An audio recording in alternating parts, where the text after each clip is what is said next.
Hello friends, circle of education welcomes you. American writer की series में हम Robert Frost कर रहे हैं, जिसके ऊपर 3 वीडियोस ऑलरेडी चैनल पे अपलोड हो चुकी हैं। अगर आपने अब तक वो वीडियोस नहीं देखी है तो चैनल की प्लेलिस्ट में जाके चेक कर लें। आपके एग्जाम के पॉइंट ऑफ व्यू से बहुत ज़रूरी होने वाली वीडियोस हैं। तो रॉबर्ट फ्रॉस्ट के लास्ट वीडियो में हमने उनकी कुछ इंपॉर्टेंट पोएम जैसे the road not taken, moving, mending wall जैसी पोएम्स को डिटेल में डिस्कस किया था। आज की इस वीडियो में हम इनके जो अदर इम्पॉर्टेंट वर्क हैं जिसमें से अक्सर एग्जाम में क्वेश्चन बन जाते हैं, उनको हम डिटेल में डिस्कस करेंगे। तो अगर आपको ये सीरीज़ पसंद आ रही है, नोट्स समझ आ रहे हैं, तो वीडियो को लाइक करें। आपके जो भी ओपिनियन है कमेंट सेक्शन में रखें, और अगर आप चैनल पे नए हैं तो चैनल को सब्सक्राइब करें। चलिए आज की इस वीडियो को हम शुरू करते हैं। रॉबर्ट फ्रॉस्ट का इम्पॉर्टेंट वर्क है बर्चेस। ये एक पोएम है। इसकी कैटेगरी की बात करें तो ये भी एक लिरिक है, और कैसी लिरिक है? नेचर लिरिक है। यहाँ पे नेचर का जिक्र हुआ है, और ये पब्लिश हुई थी माउंटेन इंटरवल में। इनका एक पोइट्री कलेक्शन जो आया था 1916 में। इस पोएम को जाना जाता है अपने फ्यूजन ऑफ फैक्ट के लिए, फैंसी के लिए, ऑब्जर्वेशन एंड इमेजिनेशन के लिए। यहाँ पे एक ट्री की बात हुई है, बर्च ट्री की बात हुई है, और इसीलिए इस पोएम का टाइटल भी जो है वो बर्चेस है। पोएट क्या करते हैं, जाते हैं, ऑब्जर्व करते हैं, बर्चेस ट्रीज देखते हैं, और वो देखते हैं कि जो बर्चेस ट्री है वो क्या कर रही हैं, अब झुक गई हैं एक तरफ। They are bending to right and left, की जो पेड़ हैं, जो बर्चेस ट्री हैं, वो क्या हुई हैं, झुक गई हैं राइट लेफ्ट में। और अब क्या, इनको ऐसा झुका हुआ देख के पोएट क्या कर रहे हैं, इमेजिन कर रहे हैं कि जो बॉयज़ हैं, यानी जो बच्चे होते हैं, लड़के होते हैं, वो ज़रूर इन पेड़ों के ऊपर झूलते होंगे। आप लोगों ने भी कभी ना कभी अपने बचपन में ये गेम्स ज़रूर खेली होंगी कि जो पेड़ हल्के से झुके होते हैं उनके ऊपर बैठ करके या खड़े होकर के हम क्या करते हैं, उन पे झूलते हैं। तो यही जो चीज़ है पोएट यहाँ पे इमेजिन कर रहे हैं। पोएट को कैसा फील होता है? It seems that I storm has made birches stay, birches are covered with ice, they are swing up and down when the wind blows. कि बर्चेस का क्या हाल हुआ है कि वो बर्फ़ से ढक चुकी हैं, और जब अब हवा चलती है तो क्या है, पेड़ जो है वो हिलते हैं।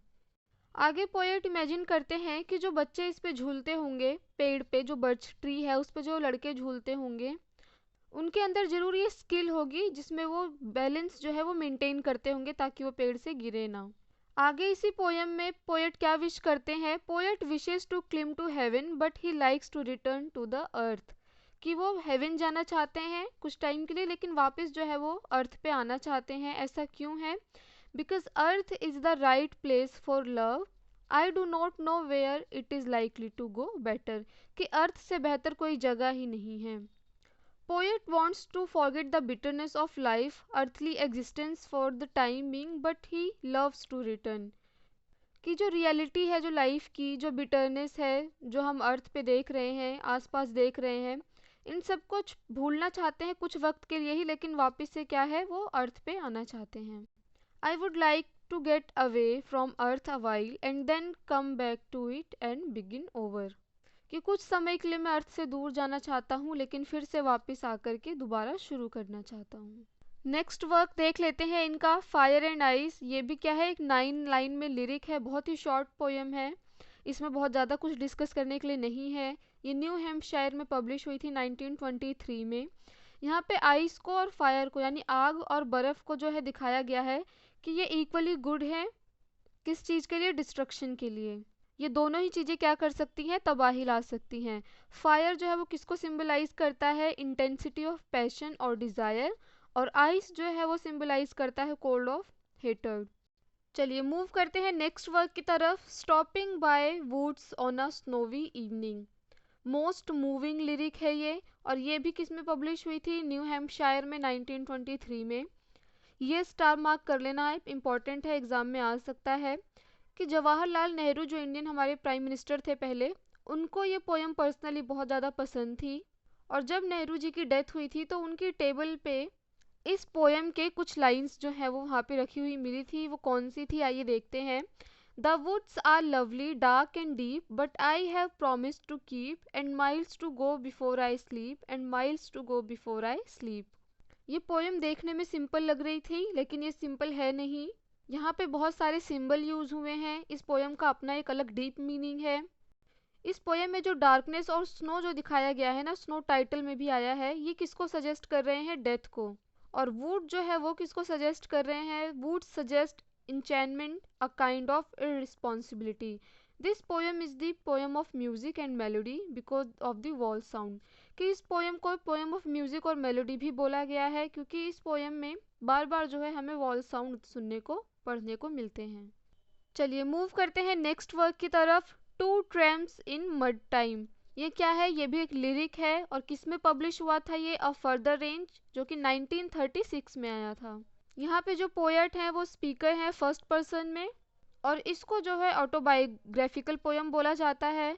यहाँ पे पोएट को एज अ फार्मर दिखाया गया है जो कि काम कर रहे हैं अपने डूरयार्ड में, और आने जाने वाले लोगों से वो बात करते हुए दिखाई दे रहे हैं।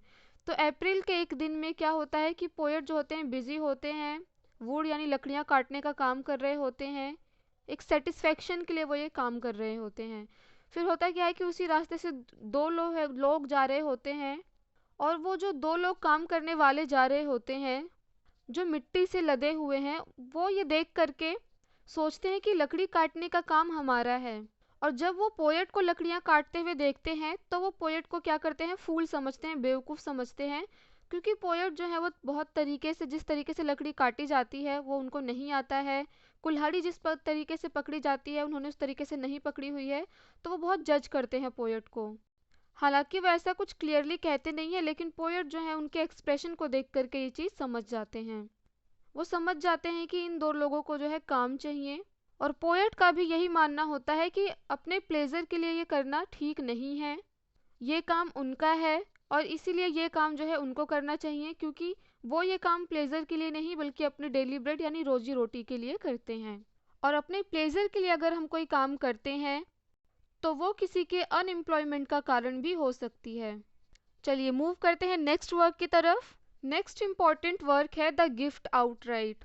ये क्या है? एक पेट्रियोटिक लिरिक है, इस पे हमें देशभक्ति की भावना देखने को मिलती है।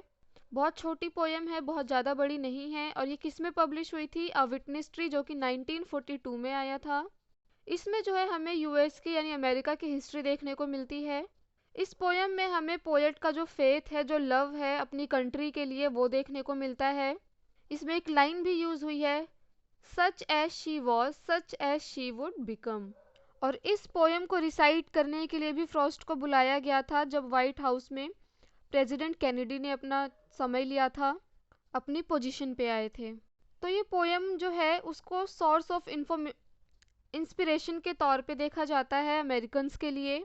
और इस पोएम की शुरुआत कैसे दिखाई गई है? It begins with the British colonists, जो क्या करते हैं? अमेरिका की लैंड को ऑक्यूपाई कर लेते हैं, और अमेरिका अब उनके लिए क्या है? सिर्फ एक कॉलोनी है और कुछ भी नहीं है। इंग्लैंड जो है वो उनकी एक मदरलैंड है। यही होता है नेचुरली, अगर हम देखें तो हम जहाँ पे जाते हैं उसको हम अपना घर नहीं समझते, हम जहाँ से आते हैं हम उसको ही अपना घर समझते हैं। तो यहाँ पे भी यही देखने को मिल रहा है कि वो अमेरिका को सिर्फ एक कॉलोनी की तरह ट्रीट कर रहे हैं, मदरलैंड वो अपना इंग्लैंड मानते हैं, और अमेरिका को बस वो किस तरीके से देख रहे हैं कि वो उनकी एक चीज़ है, एक पोजेशन है, एक बिलोंगिंगनेस की जो सेंस है वो वहाँ पे मिसिंग है। लेकिन जैसे जैसे वक्त बीतता जाता है वो वहाँ पे रहने लग जाते हैं, तो अब क्या करते हैं? वो अमेरिका को ही अपनी मदरलैंड समझने लग जाते हैं, उसको वैसे ही ट्रीट करते हैं। और यही क्या है? यही एक्चुअल में एक गिफ्ट है। And they are the dwellers of virgin land which is still unstoried, artless and unenhanced. चलिए आज की इस वीडियो को हम यहीं कंप्लीट करते हैं। रॉबर्ट फ्रॉस्ट के जितने इंपॉर्टेंट वर्क थे हमने उनको डिटेल में डिस्कस कर लिया है। तो आज की इस वीडियो के साथ हम रॉबर्ट फ्रॉस्ट को भी कंप्लीट कर चुके हैं। तो अगर आपको वीडियोस पसंद आ रही हैं, नोट समझ आ रहे हैं, तो वीडियो को लाइक करें। आपके जो भी ओपिनियन है कमेंट सेक्शन में रखें, और अगर आप चैनल पे नए हैं तो चैनल को सब्सक्राइब करें। Thanks for watching this video.